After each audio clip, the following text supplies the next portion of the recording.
So this is just a quick video on how to put the arms together for choppers, new arms. So measure out 100 millimeters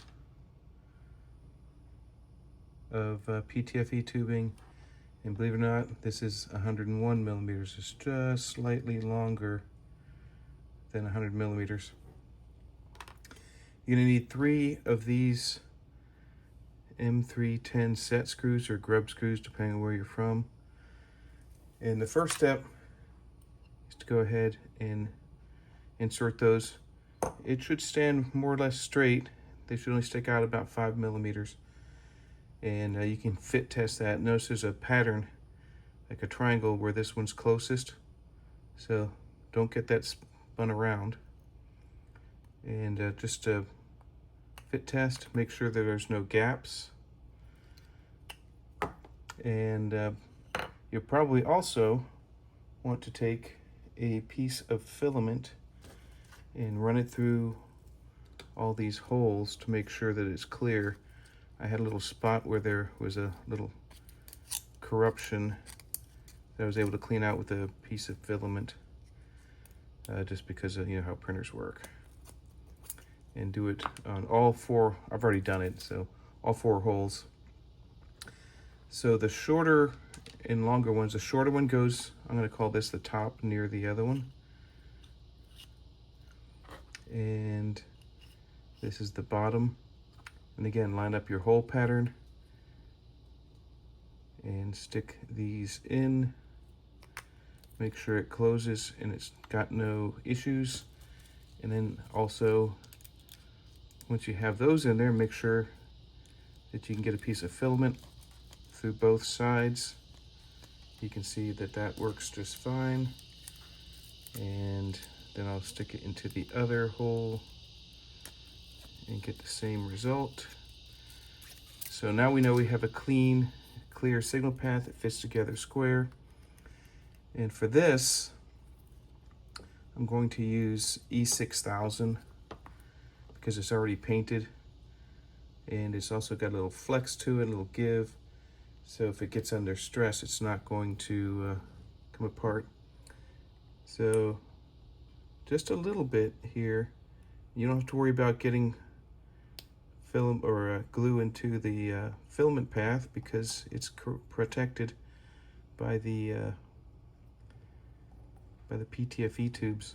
So just a little E6000, and then you're gonna put it together.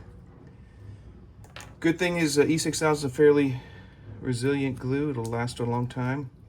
The bad news is this takes about 24 hours to fully cure, and you don't want it to come apart. So take a clamp and then just gently, you don't want to put a lot of stress on it, but make sure that there's no gaps and that it's square along the both axes. It's not going to have any issues. You don't have to smash it down hard, just enough to keep it behaving itself while the glue cures. I'm trying to get it so it's, because these are at a little bit of an angle. I want to get that so it's squeezing nicely. All right, and then I'm just going to let this dry. I'm going to set it in a thing and let it dry vertically like this for 24 hours. At the end of the day, this thing's going to be under compression when we put the filament or the pull wire in. So this video is how to put together Chopper's advanced head arms. So we're going to start with the bicep. It's going to come out of Chopper like this, and it needs to build a bearing.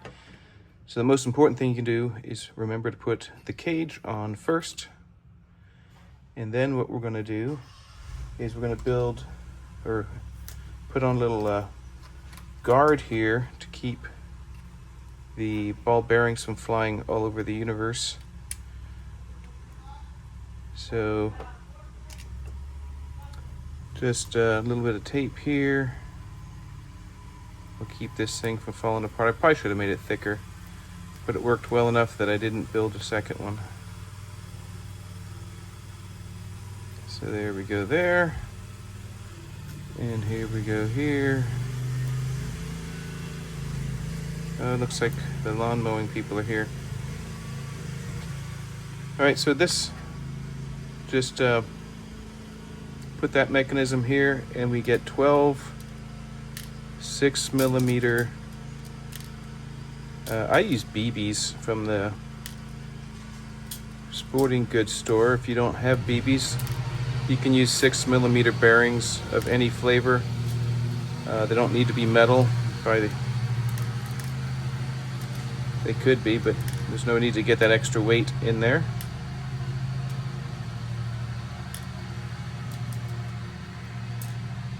All right, so now we have all 12 BBs in there, and now we'll just kind of corral them so that they all are laying flat on the same plane, and careful not to pop any across the floor.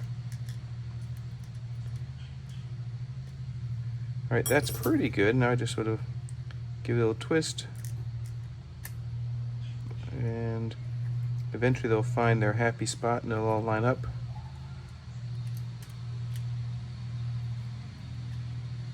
Almost, there we go.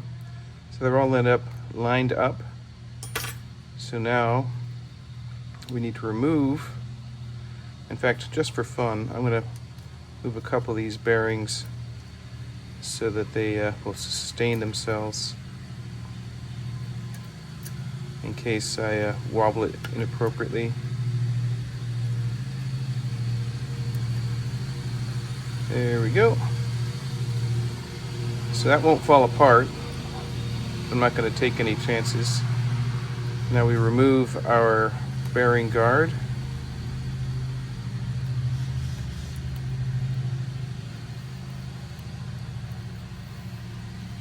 Like I said, this probably could have been a little bit better designed to make it thicker, so you didn't have this extra tape step, but this worked well enough. Then this comes off. Then we slide the cage up from the bottom, and now we line the BBs with the spots in the cage. So just coax each BB into its own spot, and then once all the BBs in the right spot, you push the cage in from the back and you're done. So that's looking good. Move this guy over here.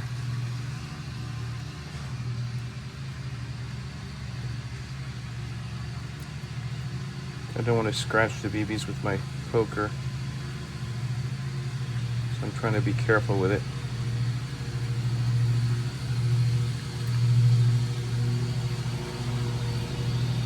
That one's being stubborn, so I'll just go this way.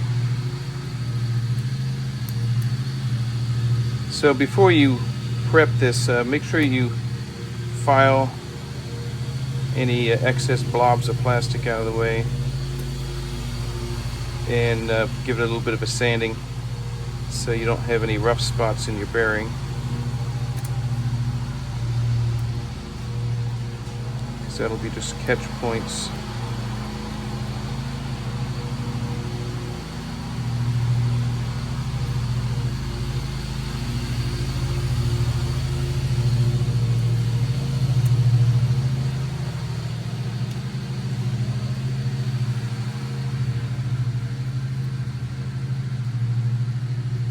There we go. I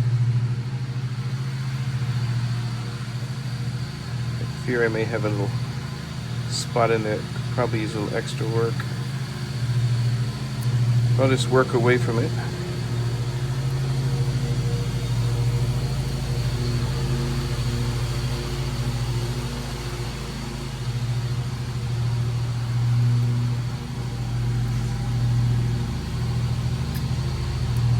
Alright, so once all the bearings are roughly over their spots in the cage, this one's almost there. Oh, I got one out of place. Right there.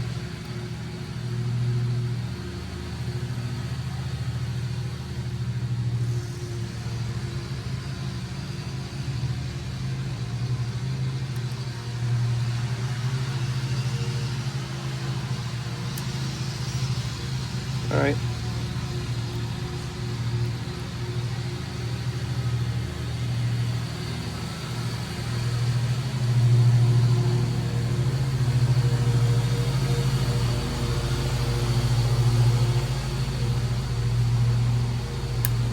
There we go. All right, there's our bearing built. That's probably one of the most tedious parts of the build. So I've kind of done a little pre-assembly for you. What I did was I put my servos in. They only go one way. So two Micro Smart 179 reefs. You can put a standard hobby servo in here, but I wanted this thing to last forever and not have to take it apart again. If you're going to use these, make sure you program them to release when you take the power off, not go to the middle position or hold position. And set the soft start. I've covered that in other videos, but I've pre-programmed all these. And for the top wire tower here, I used a 5/16 number 4 screw flathead, and just so you don't watch me screwing nuts and bolts together for the whole video, I pre-positioned the previous ones. And then you want to zip tie all these into a little ponytail, and get that here. There's actually one more servo that we're going to use that hasn't come in yet. It was supposed to be here today but didn't come in for whatever reason, maybe bad weather in Wichita. But be that as it may, it'll be here tomorrow. They're 5-turn Go Builda servos. I think I might use the speed versus the super speed. I bought both of them so I could test. The speed has more torque and runs half the speed as the super speed. But even at the speed, it should come out in about 1.3 seconds. So that should be adequate to drive the arms out. All right, so now our servo block is almost complete. So I used a Go Builda 25-2 32 millimeter spline, and these are M410 flathead screws. These are these 1611 series flange ball bearings with hex shafts. If I was going to do this over, I would not use the hex shaft. I'd just use a round shaft, just because these are a little fiddly if you don't get the hexes lined up perfectly. So the next thing we want to do is prepare the this is the spool or spindle. It's got a little wire clamp that's coming off the printer right now, and I drilled out all these with the 1.75 millimeter hand drill so that I didn't crack any of the plastic. And this is the actual driver gear for the arm rotation, and unfortunately, just due to the geometry, these screws will need to be filed off on the edge once they're in place. Alternatively, I guess you could glue it in, but I'm not a fan of adhesives if I don't have to use them. I like things that can be replaced by unscrewing them. So these are 1/4 inch number 2 screws. They're as small as the ones I could find. And there's probably, I could have probably done a little bit different, but you just run out of space with these builds.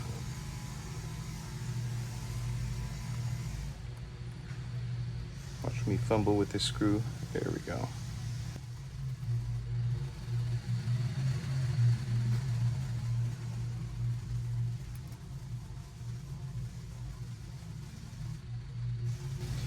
So while I'm doing this, you may notice there's a limit switch here as part of the design.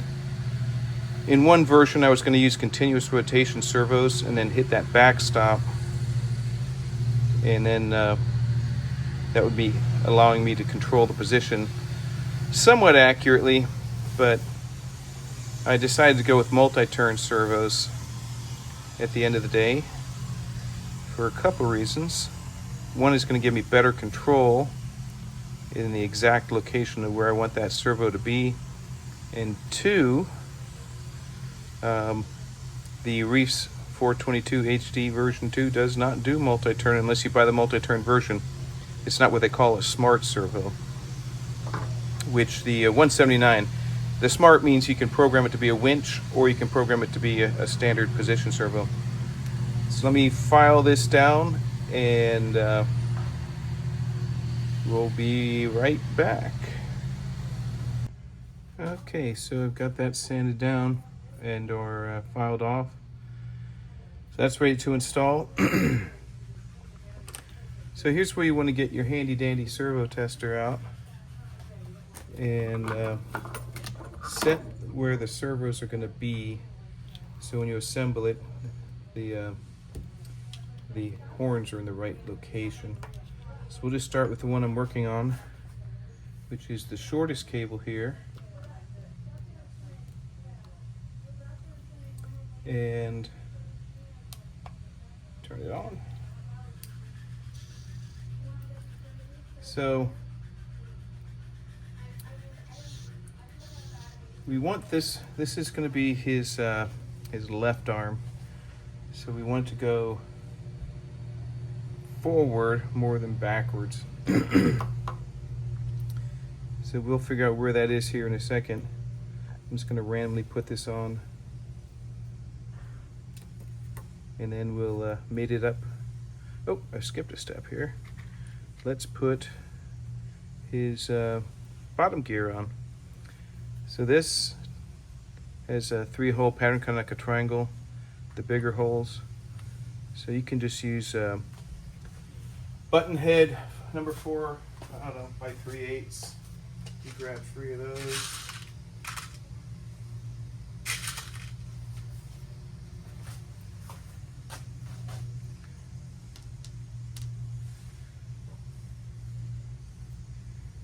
And the 2 holes are for the PTFE tubing to go through and do the pull cable. So those are not mounting holes.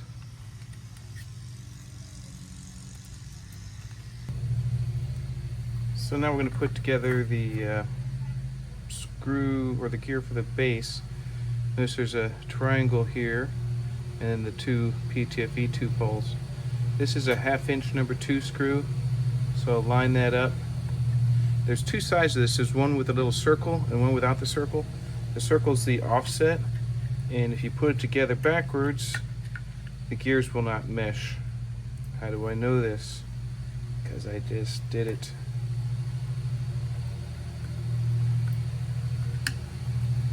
So let's mount this in.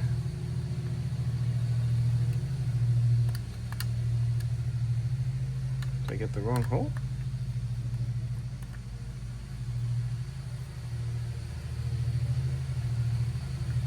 I did.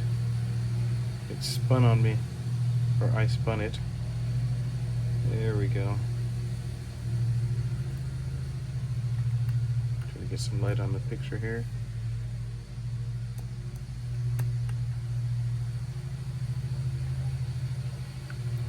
So make sure you see those other holes.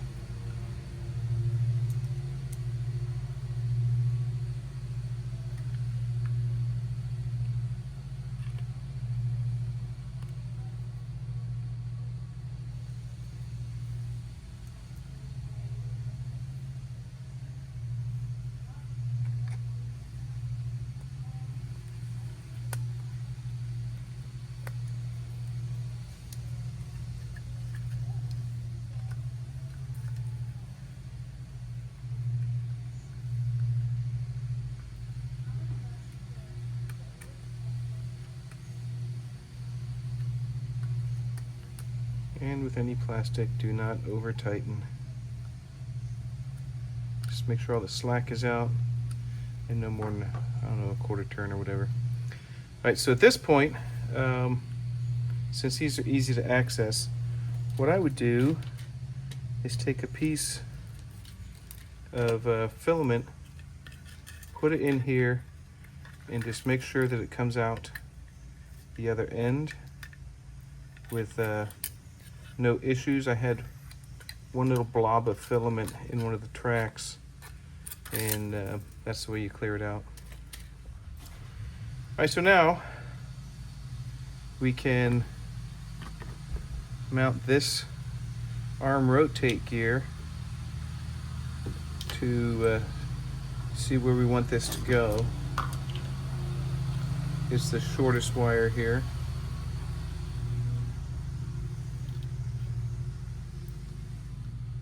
So do that, turn it on, and we're at 1285. So I'm just gonna randomly kind of poke this on here, and I'm going to not forget that we still need to put the bolt in, and I'm just going to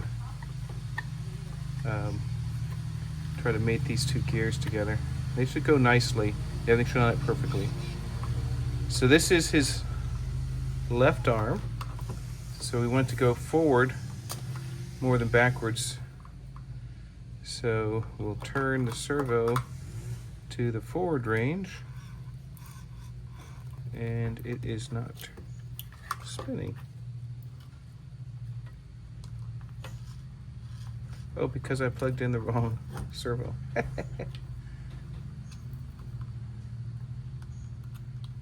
It's the shortest cable because it's the furthest away. There we go. So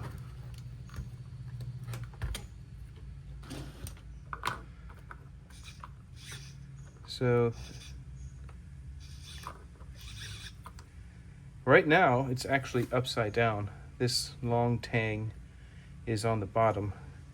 So let's pull this, disengage the gear, give it a 180-degree turn, and I don't know, maybe 1,000 or so. Re-engage the gear. Now let's see, this should roll towards us since it's his, no, it's his left arm, so it's going to be this way, rolling towards us. So let's get on the other side of this. It goes, my servo tester goes to 2200. So let's go to a little bit off of that, say 2000 or so. Now we'll engage the gears and make sure we get a good, yeah, so he'll be able to put his hands past level down a little bit. That looks pretty good. The actual Maestro can go further than this, so it'll be able to go further backwards a little bit. We want to make sure it comes full forward for the proper Rick wave. All right, so that servo is good. So we'll turn this off, disengage the gear, and then put the little bolt in so that this doesn't come loose later on.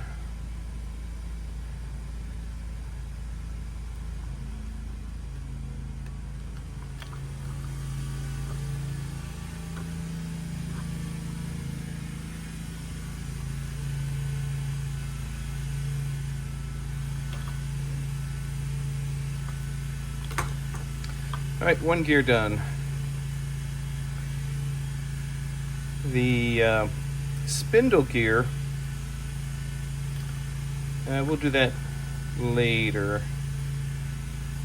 We can go ahead and put it on, but I feel like it should be at about the 10 o'clock. This tank should be about the 10. Let's put it, I'll do it later. Let's do the rotate gear for the shoulder. That's this baby here. And the shoulder,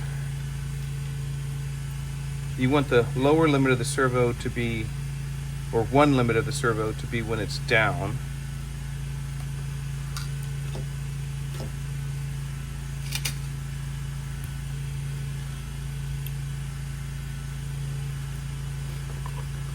So let's randomly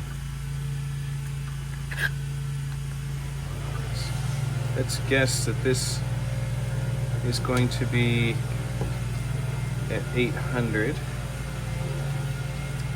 It may be reversed because of the left and rightness of it.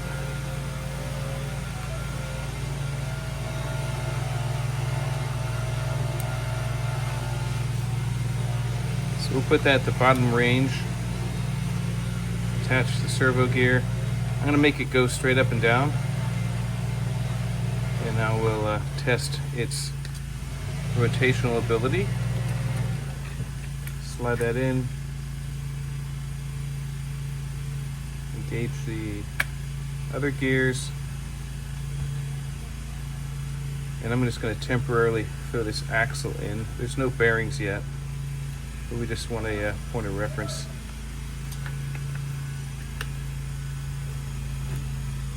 So put this kind of flush against this face and that back face, and then slide this in to the other side. And now let's rotate this and see what happens. All right, that does what we want. So that's actually pretty good the first try, so that's lucky. Turn that off, unplug it.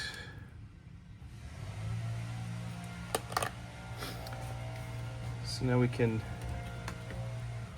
pull our axle out.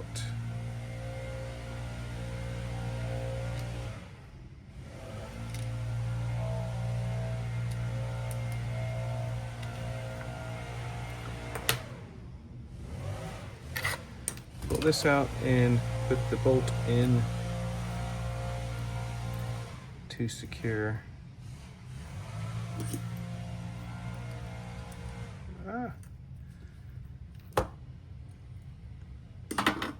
It's at 1.5 millimeter. Nope, it's a 2.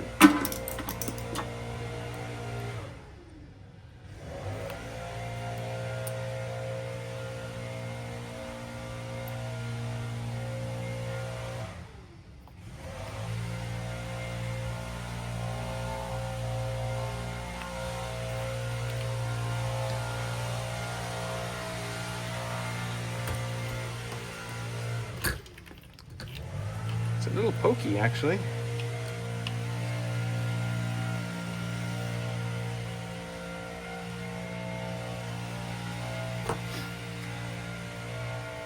All right, so we're in the home stretch now. Let's wire up the rest of things. So I will make this roughly vertical.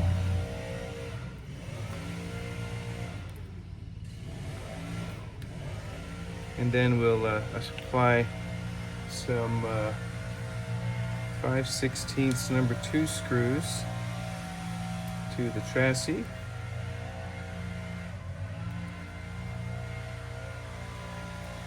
And these should go in, everything should be lined up, and you shouldn't have any twisting or difficulty putting it together. If you do, you might have a backwards gear somewhere, which will make the gears not mesh, and then it won't line up.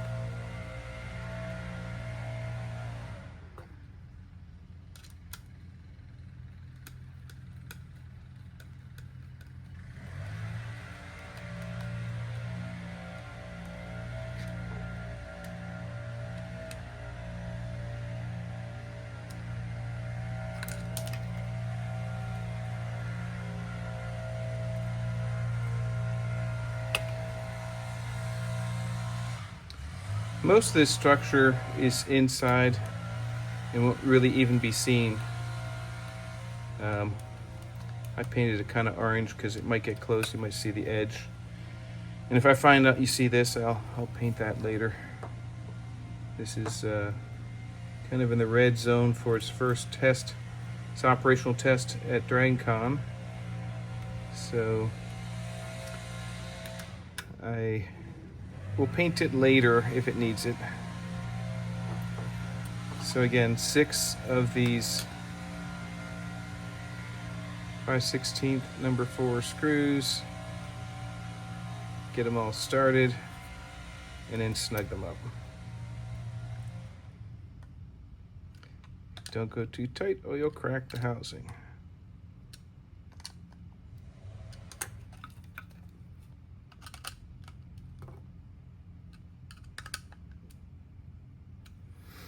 All right, I'm happy with all that. So, looks good. Now let's assemble the rest of the arm.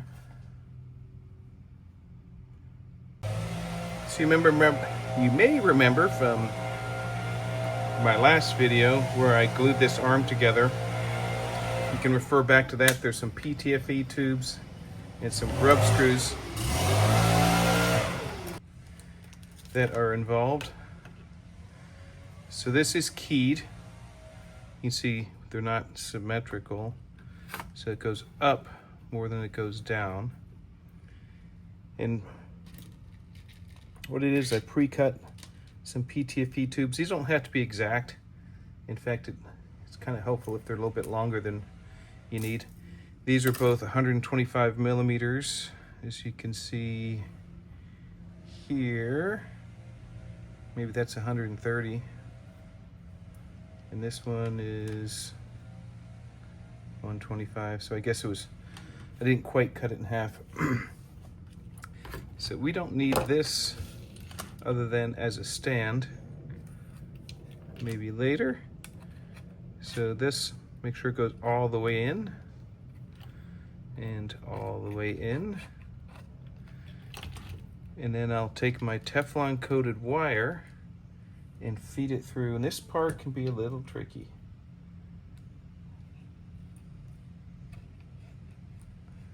So that went well. And then I'll feed this side through.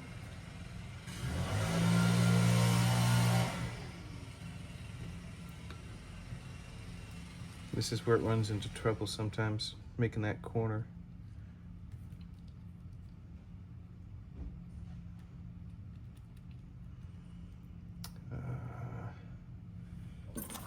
Don't abrade or mush the wire, or cut it.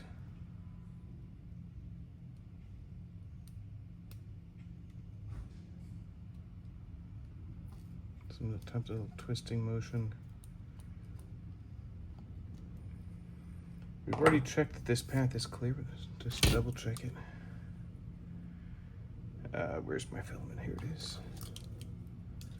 Prove to myself that this path is got no blobs of filament in it.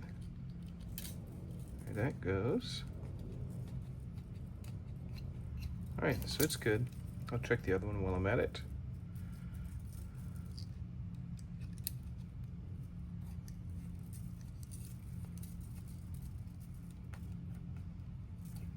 All right, that also works. So the key is not to install this backwards. Like I said, this is a little bit of a pain to do. What? I did it by accident.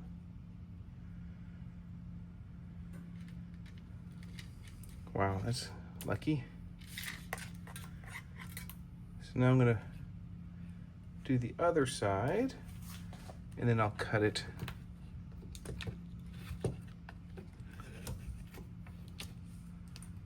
So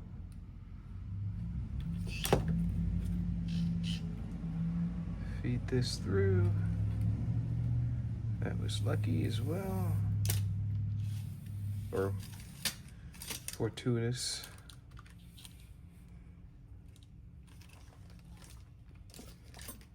And now the last bit of trouble. Oh, that was super easy. So what we want to do is use just enough of this stuff because it's medium expensive. We'll put the arm on, and again the arm is clocked so that it only rotates 25 degrees If you put it on upside down, it won't. It'll only rotate too far in this direction. So it goes this way.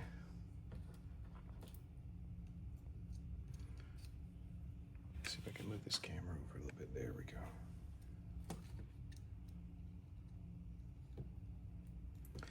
The other arm will be the opposite. This is actually labeled L, and the other one has an R.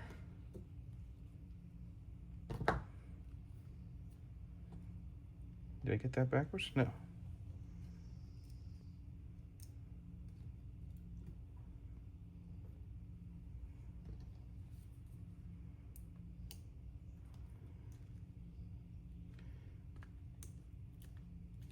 There we go.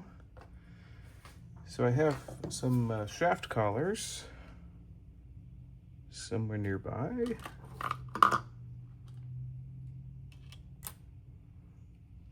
It's probably sitting on them. Here they are.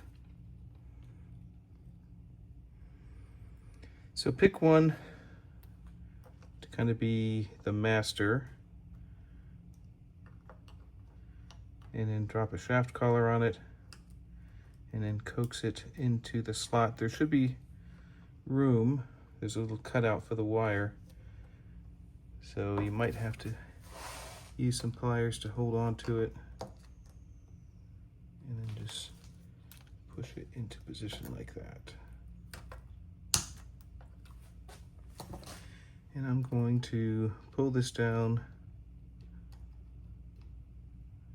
so that the little excess rolls into that channel, and then give it a little bit of tightening. And this is another one of those times you don't want to over tighten, because you can actually cut the cable. All right, there we go. Now what I'm going to do is pull all the excess through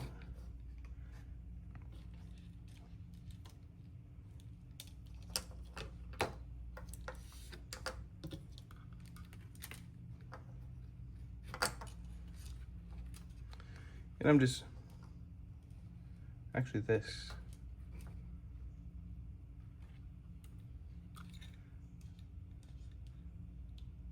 I guess the other side. Oh, that's because it's twisted, that's why it goes that way.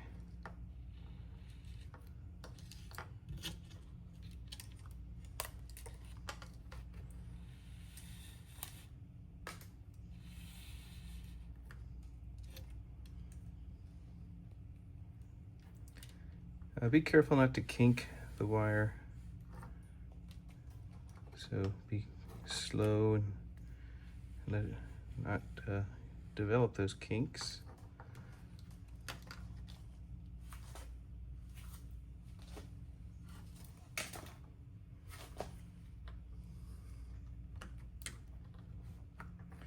Make sure you have enough of a loop on the other end, because that's going to go around our spindle. So again, we'll be fine-tuning the length of this in a minute. And now we need our M310 shoulder bolts, which actually have a screw size or thread size of M2.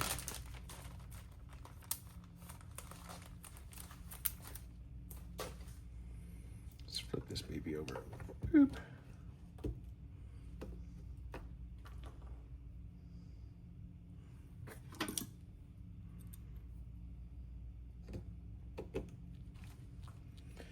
So these will bottom out. They won't pinch anything, and it'll still have plenty of clearance. So just tighten up so they don't unscrew themselves.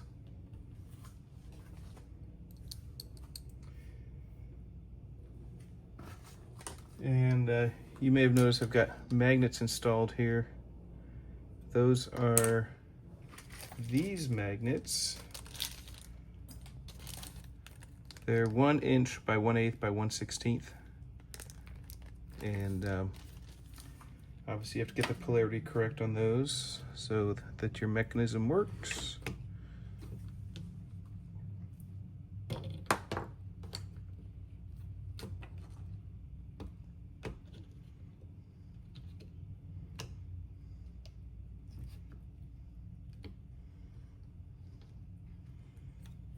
Flip you over again.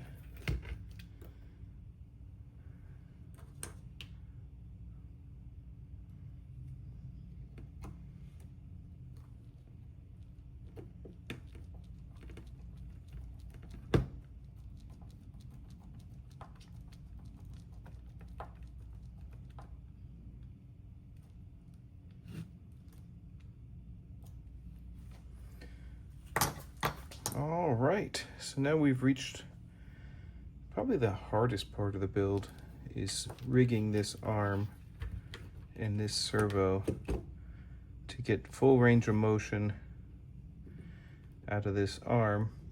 So the goal is when the servo's off, we want it to kind of lock on the elbow and have enough torque or pull in this to have it just sit like that when it's at rest. We don't want it to sit up a little bit because we want to be able to get the full arm extension. And we do want to have it, it should be able to do that too, but we want to kind of have the servo at rest in this position here.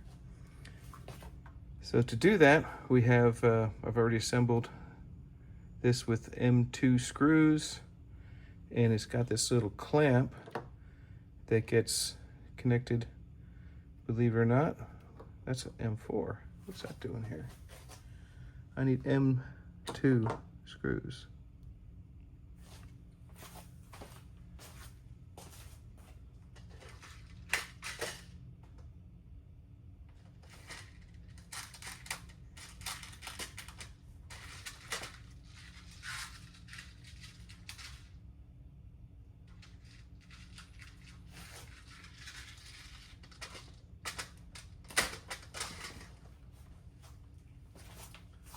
So these are 3/8 inch M2. And we're going to put this on. I'm guessing it's going to be about here. I could be totally wrong. So let's turn that servo tester on one more time and position the servo at one limit of the travel.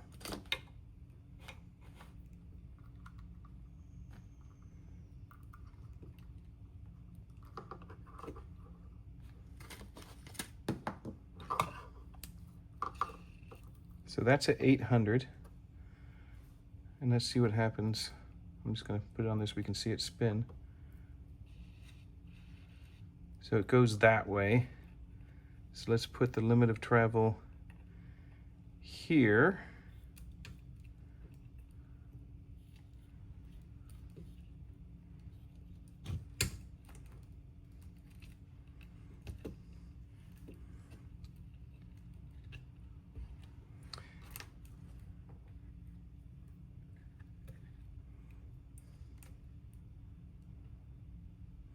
And what I'm doing is I'm pulling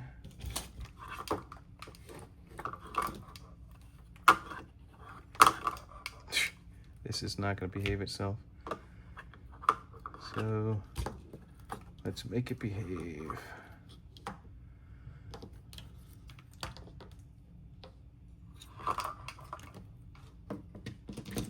There we go. I know this is upside down, but that's how things go. So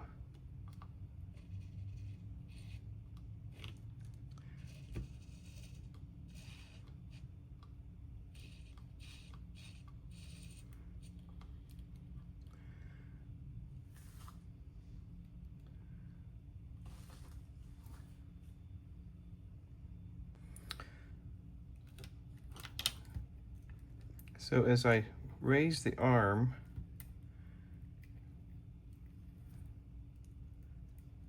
this cable gets shorter.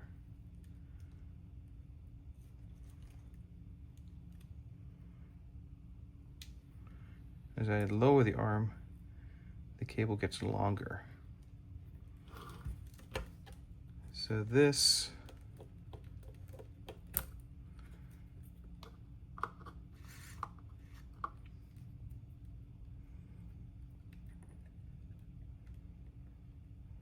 let's see if that does what we want. So raise the arm. It's going to travel that way. So what I'm going to do is pull this about where I want it, and then take my little keeper or wire clamp and install it here. Oops.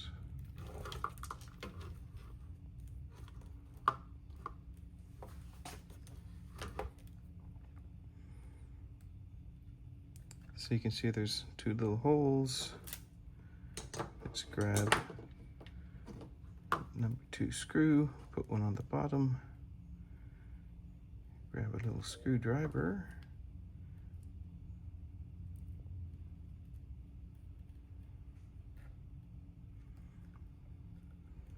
make sure everything's lined up and nothing's pinched.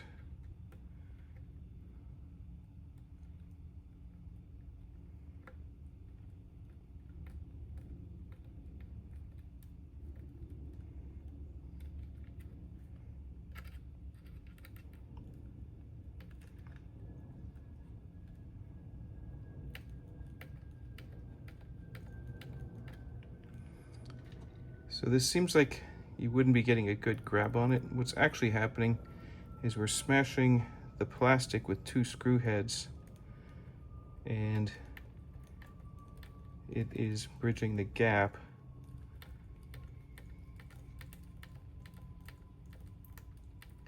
So don't smash our plastic too hard.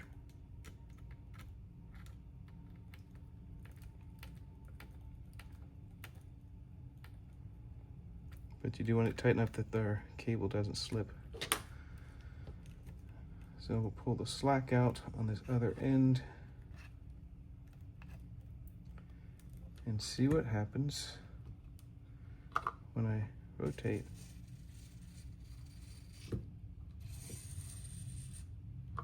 So that seems to be pretty good.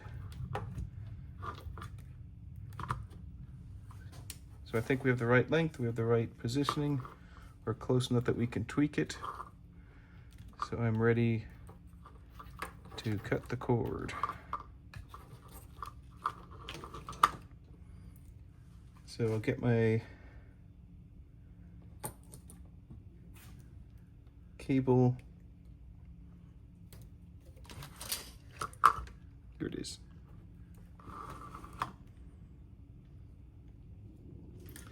Cable collar.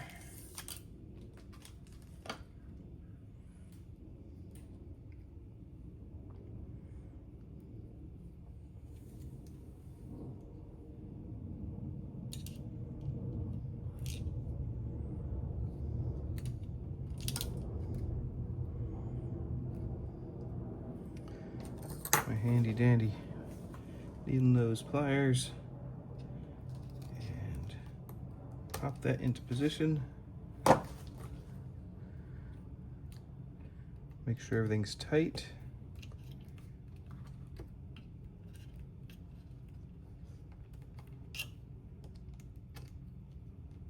Really?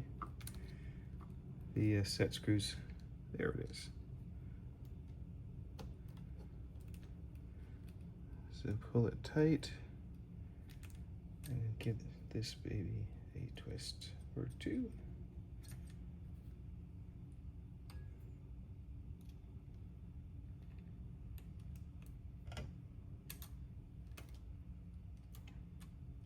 Apparently I need 2 fingers. There we go. Finally, pull it tight.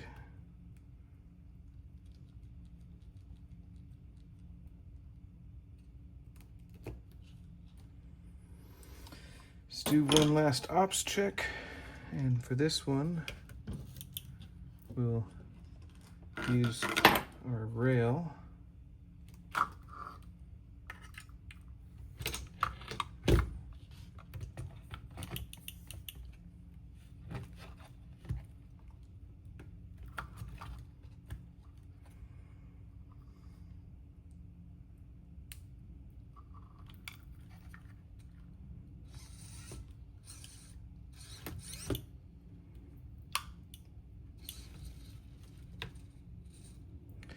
That seems good.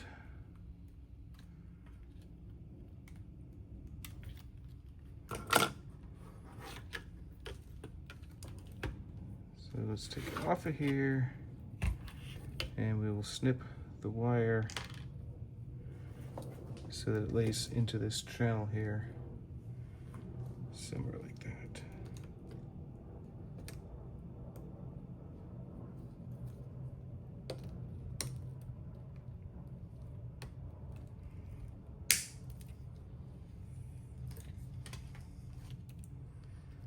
And then we can just pop on his hand cover.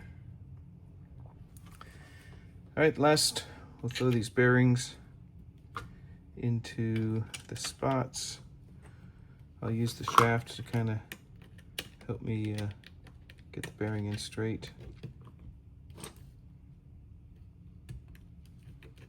There we go.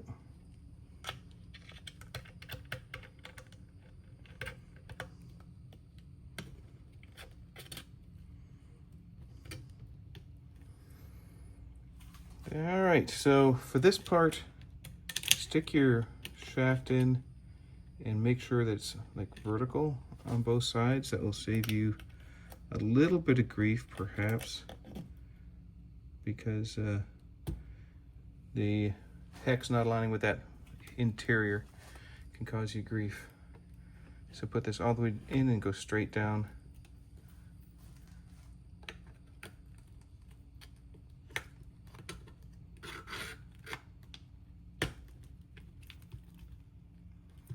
See, I'm hitting that other bearing. That's why I was saying a circular bearing would be easier, because right now I'm messing with that bearing not being quite aligned.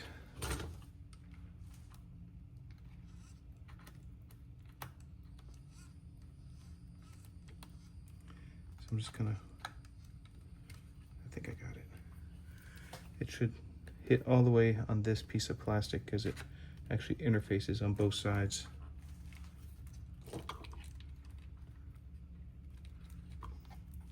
This is a 64, there we go, 64 millimeter rod. And I'm going to secure that with an M4 socket or button head. Let's make it an M4 12. You could probably use a 10 or a 15 if a 15 will fit. And this is wrong size, 2.5.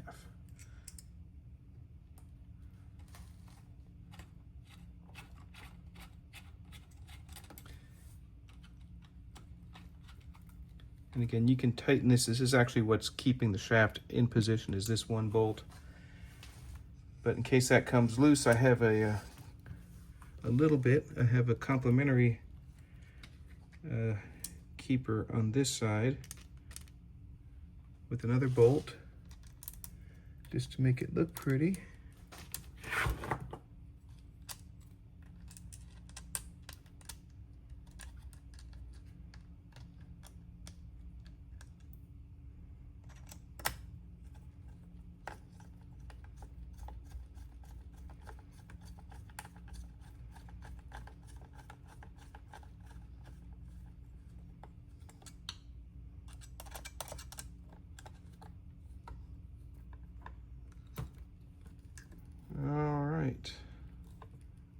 That's tight. This one is tight. So there's one more servo that goes here. Like I said, these reefs aren't continuous rotation. I thought they were. So this is the the gear, and this will be mounted here, and that will drive the, oops, this has to be like that. This will be a Go Build a Continuous Rotation 5-turn. I'm just going to put that there for now so that it doesn't roll off the end while we're testing it. And just do a quick ops check or two. And we'll call this, see if we can call this complete. So give it the power. And just as a word of advice, when you're doing this, kind of have your servo in a mid-range, because you don't want to have it in a place where it's going to ground out the servo by having it collide with something. So like that. There we go. So the problem I'm having is I've got kind of a low battery, and it's bugging itself.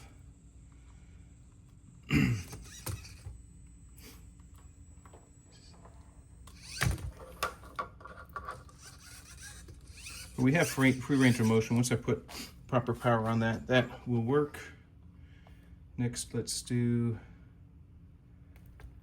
the arm rotation. That works.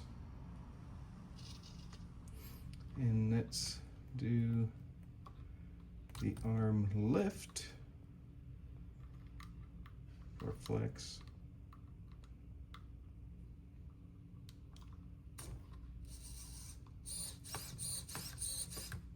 This is cooler if you can actually see it.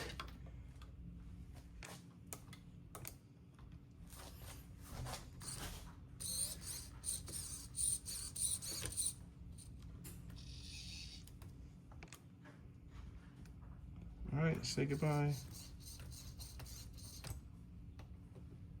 And the last step is to make sure you tighten or put in the set screw that holds the servo horn to the base servo. So the easiest way to install the extender servo here is set it at its lowest level here. Set it at 800 or wherever your low end will be.